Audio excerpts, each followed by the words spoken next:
something you said, and I think it's very true and important, is this idea that Indigenous people are also people. And I think sometimes we forget about that. There was a beautiful saying by a guy who I interviewed who's become a friend. His name is Jeronimo Masarasi. He works for ICEERS, and he said when the Europeans came to the Amazon 500 years ago, they looked at the Indigenous people, and they said these people are too indigenous. They need to be more Western. They need to be more civilized. And now it's interesting because you see a lot the opposite. You see a lot of kind of Western people coming to the Amazon and looking at someone, an Amazonian person, an indigenous person. They have a T-shirt or a cell phone, and they say, "Oh my God, these people they're too Western. They need to be more indigenous." But it's the same kind of mentality, just coming from the other side. But I think often gets lost is that, as you said, like people are people. Is that something you can speak about more? Because all of these things, they much like life, it's like a pendulum, and I think one of the beautiful things is more and more people really are starting to understand the wisdom, the technologies, the sciences, the beauty of these indigenous traditions. But also, what can happen is then, as you were speaking about, like people can idealize, they can worship, they can forget also the reality or even the truth. And often, when you do practice idolatry, you actually forget about the very realness, the fact that everyone is a human being going through their own human experience. Yeah, very much so. I see that there is this kind of holy cow worshipping mentality that tends to happen, I guess, with the uh, Western indoctrination, where people have been brought up to just glorify something. And that leads to a lot of problems. I see that people initially they project their ideals onto someone, and then very easily then it can turn into demonization. And so there's all of these scandals that are coming, with the indigenous maestros taking advantage of people. And I see that, of course, it works both sides, where, yeah, and I've seen that in some of even the elders that I studied with, where they would get lost. They've been living in the rainforest their entire life, first generation, and being so innocent and easily tempted, and then coming out into the world and not understanding what to do with it or how to engage or be with it, how to manage one's life in it and resources as well. I've seen quite a few indigenous elders get lost, some of them able to find their way back. But that is a common occurrence. And of course, I see that, again, there is this gap, big gap in mentality of the people. And for the indigenous people, they are, as I said, easily tempted, and also the majority of the population, the local population, in cities, they look down upon the indigenous people. And the indigenous people there are embarrassed and ashamed to admit that they're indigenous even.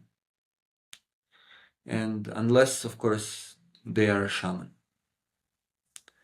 And then, yeah, I, there was this case a few years ago when I have this indigenous medicine man brother who studied with the same teacher as I did.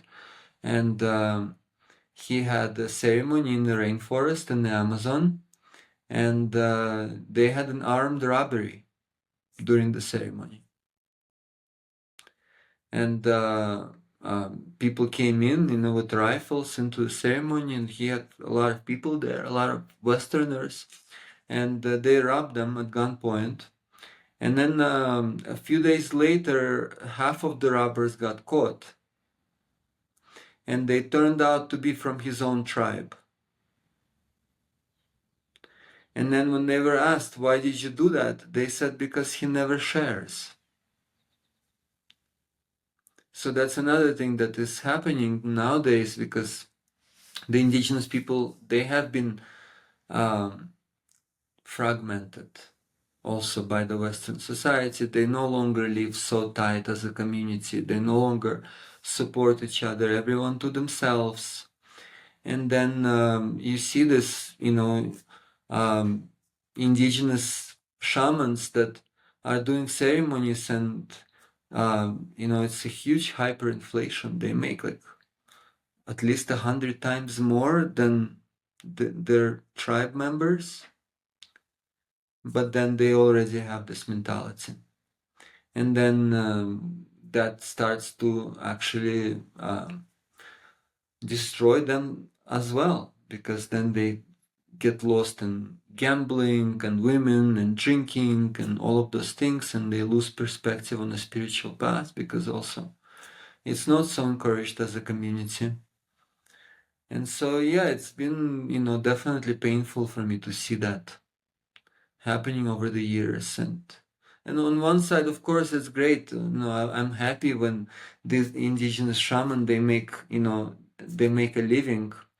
But on the other side, I mean, I guess it's just me, because I started this path without that perspective in mind, and that was the reason I co-founded a non-profit organization and have been trying to see ways how to bring it back. But yeah, those are not the values that the world today lives by, and the indigenous people, they're not exempt from that. And then, of course, they also want this kind of fancy things that they see the Westerners have for their kids, and then they often kind of prostitute their own tradition for the sake of becoming successful in the Western world based on Western values, and sometimes they can do it really well, and then people encourage them, and the kind of like consume and demand. So then the indigenous people, they mirror uh, our world. That's kind of like one of their main qualities. That's how they survived in nature, by mirroring the environment and learning from it and adapting and imitating. And so then, of course, people come to them, and people don't look for self-realization. People look for an exotic experience and a show. And then that's what the indigenous people give them, and that's what they start thinking their tradition is for. So I have a lot more to say about that. But yeah, I've been really contemplating, just my heart has been aching to see another way. And I have been even considering, like, okay, like, is it possible to basically, find the elders that are dedicated to continuously evolving and humbly sharing, and then making sure that they and their family are supported, so that it's not even their field of awareness, and they can fully focus on the essence of this work and sharing the ancestral wisdom without any other factors there.